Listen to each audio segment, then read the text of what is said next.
にちは、エリンです。今日も一緒に日本語を勉強しましょう。So we're all trying really hard to study Japanese, right?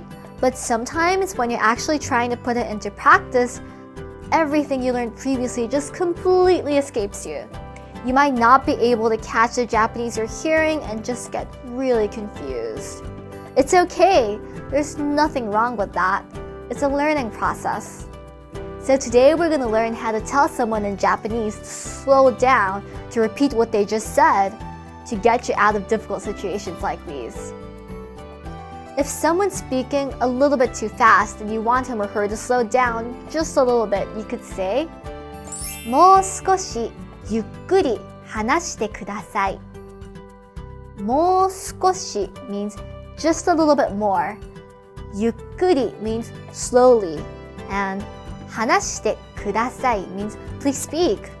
If you still couldn't catch what they're saying, you can ask them to repeat what they just said. もう一度お願いします。もう一度 means one more time, and お願いします means please. So you're basically saying, please sir or madam, one more time. This suffices for please repeat what you just said. Another way to say this is 繰り返していただけますか? The verb 繰り返す means to repeat, and いただけますか is a polite way of saying, can you? Notice the お願いします and いただけますか at the end of both these sentences. These are very important so that you don't sound commanding or condescending. You are thanking the person for their time. Among casual friends, you can just say, え? 何? or ん? This is more of a nuance like huh rather than pardon, so you shouldn't use this in class or at work. If you don't understand a particular vocabulary or phrase, you can ask, それはどういう意味ですか? Which means, what does this or that mean? The word 意味 means definition and the verb before it. どういう means, what does it say?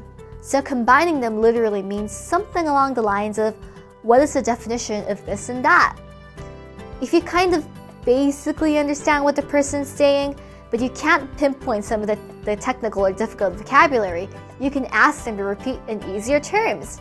You can say, 簡単な日本語で話してください。簡単 means simple or bare bones in this context. So, 簡単な日本語 means easy Japanese. And if you get everything but this one detail, for example in class, you can ask the teacher or professor to just explain that part again. You would say, something についてもう一度説明してください。説明 is a Japanese word for explain, and について means about something. So you're asking them to explain about something just one more time. もう一度. When they seem to pause to just see if you're doing all right and you want to reassure them that you hear them and that you understand, you can say, どうぞ続けてください, which literally means, please continue.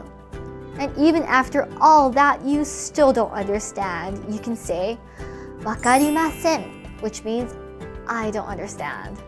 You can maybe ask them to explain it in English. 英語でお願いします. Or go home and study some more on your own to see if you understand it better. Remember, even fluent speakers have to ask many of these questions frequently in their daily lives. It's not embarrassing at all. Whenever you don't understand something, you should always speak up. There's a proverb in Japanese, 聞くは一度の恥、聞かぬは一生の恥, which means, although you might be embarrassed to ask that question that one time, if you don't ask, you will be oblivious about that topic for the rest of your life, and thus are embarrassing yourself forever. With that note, happy studying, everyone! 次回もお楽しみに。またねー。